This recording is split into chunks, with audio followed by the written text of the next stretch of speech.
Welcome back to my Vision News. Four news stories. First one is from Tigray. In how many cities of Tigray is there still presence of Eritrean military?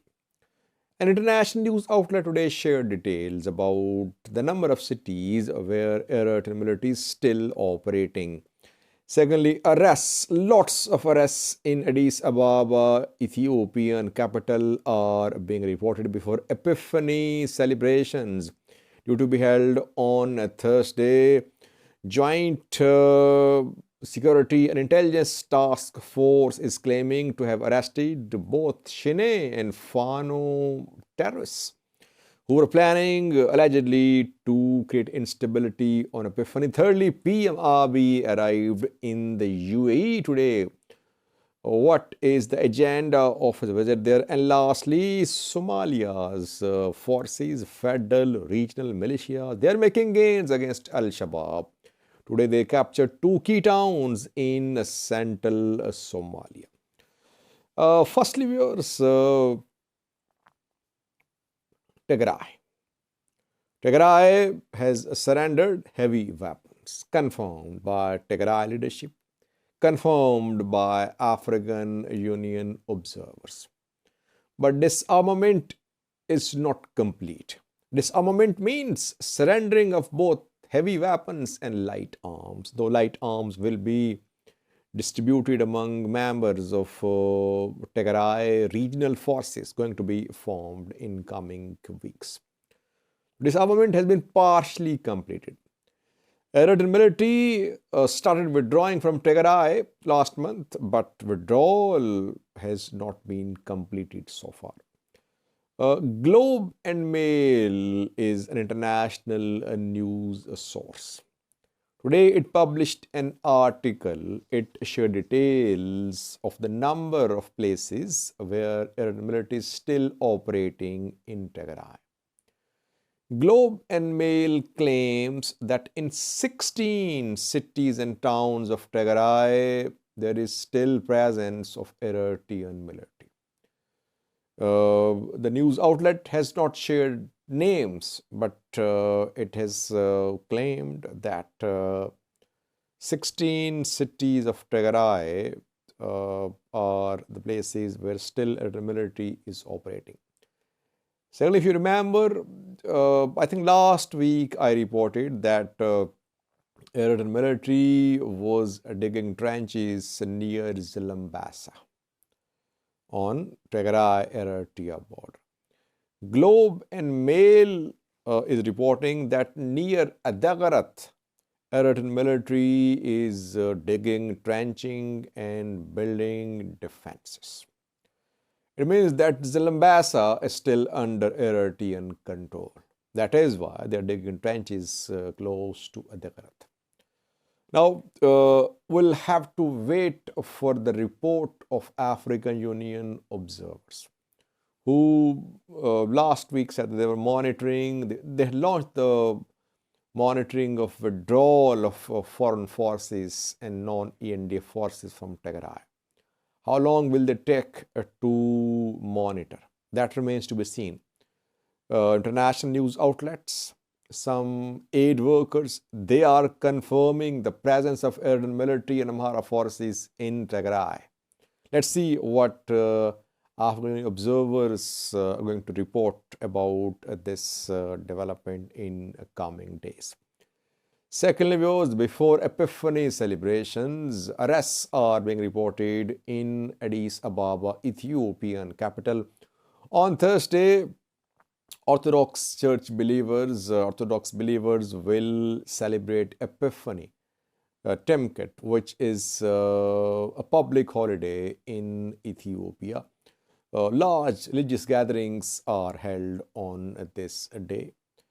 We have heard now about arrests in Addis Ababa. Firstly, some youth who were cleaning streets wearing green, yellow, and red colors, they have been arrested. Secondly, Joint Security and Intelligence Task Force is claiming it has arrested hundreds of Shine and Fano extremists. The task force comprising Ethiopian National Defense Force, Ethiopian Federal Police Commission, Ethiopian Intelligence Agency, and Ethiopian Cyber Security Agency claims that 371 criminals were arrested. Out of 371, 109 are members of FANO, 107 are members of Shene, and 155 are allegedly organized robbers. And these robbers and extremists were planning to create instability on Epiphany. We have seen such claims by this task force in the past as well. Before major events, religious events, we see such types of arrests. I've been hearing that for the last 2 years. So it's not something new. I think it's a way of assuring the people that security forces are active, that no one will be allowed to create instability on this day. So before these celebrations, we always hear such claims. It's easy now to label anyone as a Fano supporter or a Shune supporter. In Amhara and our own regions, thousands are in prisons who are accused of supporting Fano or OLA, Oromo Liberation Army. Thirdly, Addis Ababa Anti-Corruption Committee confirmed some arrests today. A subsidy prosperity party office in charge has been arrested. Khoslo Gashau, Figado, and some other government officials have been arrested. 2 leaders and 6 government officials have been arrested by Addis Ababa's Anti-Corruption Committee today. They have been arrested over corruption and land grabbing. Whenever people are arrested in Addis Ababa, it takes ethnic color. It is being claimed that those arrested by Anti-Corruption Committee were not supportive of Addis Ababa government's position on some issues like hoisting of Oromo region's flag, like singing of Oromo anthem, like other issues. And that is why they are arrested and they are being charged unfairly with land grabbing and corruption. I think to avoid ethnic tensions, government should always share details when people are arrested in Addis Ababa, Ethiopian capital. Government should share details of their crimes. That is how you can avoid ethnic tensions, which sometimes happen, though Addis Ababa is less ethnic than other places in Ethiopia. All ethnic group members live here, but lately we have seen that ethnic tensions are being seen in the city. Thirdly, PM Abiy arrived in the UAE today, where Sustainability Week is being celebrated. There's a private initiative to discuss challenges about climate change. Is this Sustainability Week held in the UAE? UAE's government is backing this initiative as well, and world leaders, businessmen, innovators in technology are being invited. PM Abiy was invited because Ethiopian government takes pride in its green legacy program for having planted billions of trees.